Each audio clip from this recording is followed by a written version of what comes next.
111의 기출문제 보겠습니다. 자, 예은상사 16기 2025년도 확인하시면 되겠습니다. 자, 프로그램 실행해서 예은상사 16기 25년도 이쪽으로 들어와 주시면 되겠습니다. 자, 문제 보시죠. 1번. 자, 기초정보관리 및 전기분 재무제표에 대한 자료이다. 각각의 요구사항에 대하여 답하시오. 자, 1번부터 볼게요. 다음 자료를 이용하여 아래의 계정 과목에 대한 적용을 추가 등록하시오 라고 되어 있습니다. 자, 그러면 계정 과목 및 적용 등록으로 들어가시면 되겠죠. 자, 831번이니까 자, 아무데나 선택하시고 831이라고 눌러주시면은 해당 계정 과목으로 이동이 되죠. 자, 여기서 현금 적용에다가 자, 번호는 8번입니다. 그죠? 8번 눌러주시고 입력을 해주시면 되겠죠. 결제 대행 수수료라고 입력하시고 엔터를 치면 되겠습니다. 자, 크게 어렵진 않으셨죠? 자, 두 번째 거 보도록 하겠습니다. 자, 두 번째 문제는 당사는 여유자금 활용을 위해서 아래와 같이 신규 계좌를 개설하였다. 거래처 등록 메뉴를 이용해서 해당 사항을 추가로 입력하시오라고 되어 있습니다. 자, 그러면 이거는 거래처 등록으로 들어가셔서 자, 금융기관으로 들어가시면 되겠죠? 자, 금융기관 클릭하시고 98005 자, 교재 보시면 66쪽입니다.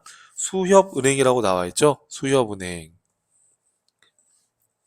수협은행 이렇게 나와 있고요. 자, 그 다음에 구분은 유형은 정기적금으로 되어 있죠? 그럼 정기적금 눌러주시고요. 자, 계좌번호가 나와 있습니다. 110 다시 146 다시 그리고 98058 이렇게 되어 있죠. 그래서 이렇게 해서 엔터 입력해서 넣어주시면 되겠습니다. 자, 크게 어렵진 않으시죠? 그래서 금융기관 탭에서 수협은행으로 등록을 해주시면 되겠습니다. 자, 다음 문제 한번 볼까요? 자, 3번입니다. 다음 자료를 토대로 각 계정 과목의 거래처별 초기월 금액을 올바르게 정정하시오라고 되어 있어요. 자, 이거는 어떻게 하면 될까요, 여러분? 자, 그렇죠. 전기분 재무제표 내용에 거래처별 초기월로 들어가시면 되겠죠. 자, 지급어음부터 한번 볼게요. 자, 지급어음 클릭하시고요. 자, 천일 상사 930이라고 되어 있는데 수정 후의 금액은 650이다 라고 나와 있으니까 650을 입력하시면 되겠고요. 그 다음에 모닝 상사 590이라고 되어 있는데 자, 수정 후의 금액이 870이에요. 그죠? 870으로 고쳐주시면 되겠습니다. 그래서 차익이 없죠. 이게 정확하게 고치시면은 차이 나는 금액이 없는 게 맞겠죠. 자, 그 다음에 이제 미지급금입니다. 미지급금. 자, 대명 주식회사 800만 원인데 이게 450이라고 되어 있으니까 450으로 바꿔주시고요. 그 다음에 한울은 440인데 790이라고 되어 있죠. 네, 이렇게 해서 수정해 주시면 되겠습니다. 자, 다음 문제로 볼게요. 일반 전표 입력하는 문제이죠. 자, 1번부터 보겠습니다. 7월 10일 회사는 6월에 관리부 직원의 급여를 지급하면서 원천 징수한 근로소득세 2만 원과 지방소득세 2천 원을 보통예금으로 이체 납부하였다. 자, 급여 지급할 때 원천 징수를 하게 되면 우리가 대변에 예수금으로 잡아놓죠. 그 예수금을 지금 납부한 겁니다. 그럼 차변에 예수금, 대변에 보통예금 이렇게 입력해 주시면 되겠죠. 자, 일반 전표 입력으로 들어가시고요. 자, 날짜는 어떻게 되어 있죠, 여러분? 자, 문제 보시면은 66쪽의 맨 밑에 나와 있어요. 7월 10일이죠. 자, 7월 10일로 들어가시고요. 자, 그 다음에 자, 원천 징수한 예수금을 납부한 거니까 차변에 예수금이라는 부채가 감소하겠죠. 자, 금액은 22,000원 입력해 주시면 되겠고, 자, 대변에 보통 예금으로 이체 납부하였다라고 되어 있으니까 보통 예금으로 분기해 주시면 되겠습니다. 자, 다음 문제 볼게요. 자, 7월 16일 주식회사 홍명으로부터 원재료를 구입하기로 계약하고 계약금 100만 원은 당좌 수표를 발행해서 지급했다. 자, 원재료를 받은 게 아니라 계약금만 미리 지급한 거죠. 이때는 우리가 뭘로 하는 거죠? 그렇죠. 선급금으로. 자, 계약금을 미리 줬을 때는 선급금으로 분기해 주시면 되는 겁니다. 자, 7월 16일로 들어가서 차변에 선급금 자산의 증가로 기록해 주시면 되겠고요. 자, 거래처는 주식회사 홍명으로부터라고 되어 있으니까 주식회사 홍명으로부터 원재료를 구입하고 계약하고 계약금을 준 거니까 홍명이라고 조회를 해주시면 되겠죠. 이렇게요. 자, 금액은 100만 원이다 라고 나와 있고요. 100만 원이고 당좌 수표를 발행했다. 자, 당좌 수표 발행하면 그렇죠. 당좌 예금이라는 자산이 감소하는 거죠. 자, 이렇게 해서 여러분들이 입력을 해주시면 되겠고요. 자, 다음 문제 한번 볼게요. 자, 그 다음에 3번입니다. 교재는 67쪽을 피시면 되겠고요. 자, 3번. 8월 12일 BC카드 7월분 결제 대금 200만 원이 보통예금 계좌에서 인출됐다. 자, 신용카드 사용 대금은 미지급금으로 회계 처리하고 있다. 자, 카드를 사용했을 때는 차변의 비용 또는 뭐 차변의 자산하면서 대변에는 미지급금 이렇게 분기를 해 왔던 거예요. 그래서 그 미지급금 카드 대금을 보통예금으로 인출해서 이제 카드 대금을 갚은 거죠. 그러면 어떻게 되겠어요, 여러분? 그렇죠. 차변에 미지급금이라는 부채가 감소하고 대변의 보통예금 자산의 감소로 기록해 주시면 되는 거죠. 자, 날짜는 8월 며칠인가요? 날짜는 8월 10일이죠. 8월 10일로 들어가시고 차변의 미지급금이라는 부채가 감소할 거고요.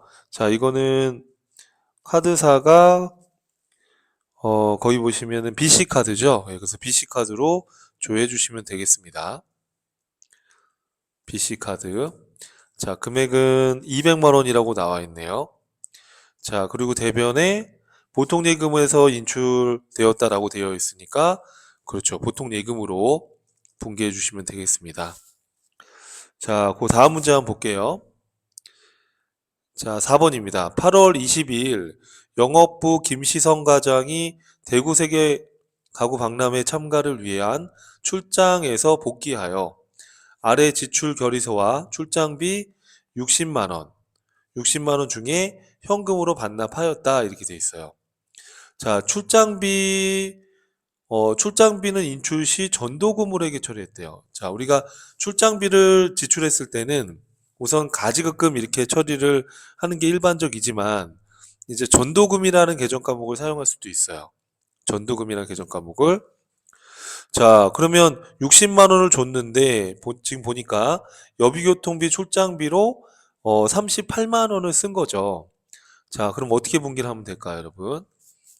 날짜는 8월 20일이에요. 8월 20일로 들어가서 차변에 여비교통비, 그렇죠? 영업부 과장이니까 800번대로 여비교통비 처리해 주시면 되고, 금액은 38만 원이네요. 38만 원 넣어주시고, 자, 그리고 대변에 가지급금 그러시면 안 되는 거죠. 왜냐하면 전도금으로 처리하였다 이렇게 돼 있으니까 대변에 전도금을 줄여주셔야 되는 겁니다.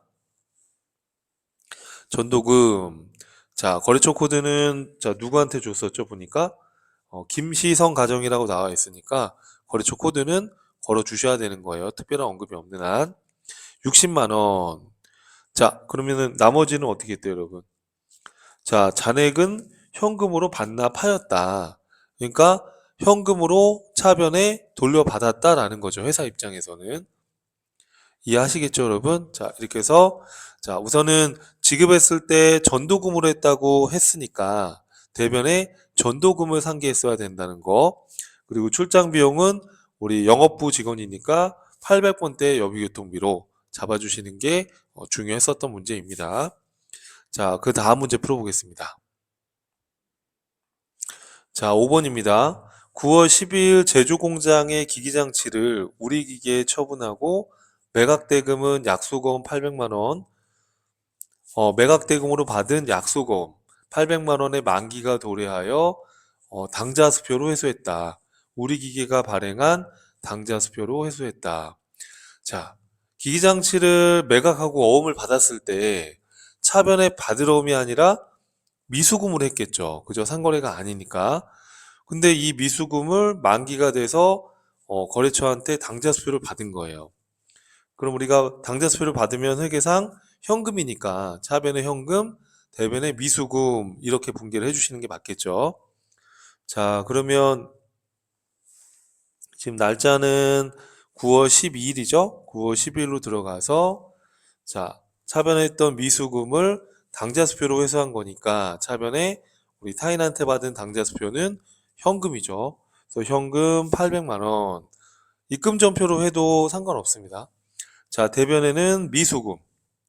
자, 지금 문제에서 기계를 처분하면서 매각대금으로 받은 약소금이라고 했으니까 기기장치를 처분하면서 받은 어음은 차변의 미수금이라고 분계를 했겠죠. 그래서 대변에 미수금을 정리해 주시는 게 맞습니다. 자, 거래처 코드는 이제 거기 보니까 우리 기계에 처분했었다. 그러면은 우리 기계 코드 걸어 주시고요. 금액은 800만 원 이렇게 잡아 주시면 되는 거죠. 이해되시죠, 여러분? 입금으로 하셔도 상관이 없다. 자, 그다음 6번입니다. 자, 10월 28일 중국의 거래처에 대한 제품 수출 외상 매출금 3만 달러. 선적일 날의 환율은 1,300원이었는데 이거를 지금 10월 28일 날 회수하여 즉시 원화 보통 예금으로 입금했다.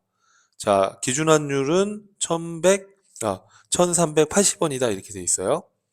자, 그럼 여러분 1,300원 곱하기 1,380원 하게 되면 179만 4천 원이 보통 예금으로 들어왔어요.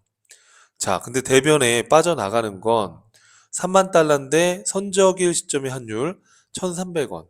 그러면은 얼마겠습니까? 그렇게 하게 되면 자, 그럼 이렇게 하게 되면 얼마가 돼요, 여러분? 3만 달러인데 1,300원 하게 되면 자, 지금 다시 계산 한번 해볼까요? 자, 지금 금액이 잘못 계산됐는데 3만 달러에 1,380원 하게 되면 4,140이었죠? 예, 제가 금액을 잘못 계산했네요. 4,140만 원이 보통 예금으로 입금이 됐고, 그렇죠? 그리고 대변의 외상 매출금이 없어져야 되는 거죠. 자, 이 금액은 3만 달러에 1,300원 하게 되면 3,900이 없어지는 거예요. 자, 무슨 얘기냐면 지금 환율이 올랐어요. 쉽게 말하면. 그죠? 1,300원에서 1,380원으로 올랐으니까 80원에다가 3만 달러 곱하면 240만 원만큼이 우리한테 올랐으니까 이익이 되는 거죠. 그럼 이 이익만큼은 외환 차익이라는 계정 과목으로 해서 영업 외 수익으로 분개해 주시면 돼요. 자, 같이 한번 입력해 볼게요. 자, 우선 날짜는 10월 28일입니다. 10월 28일 날.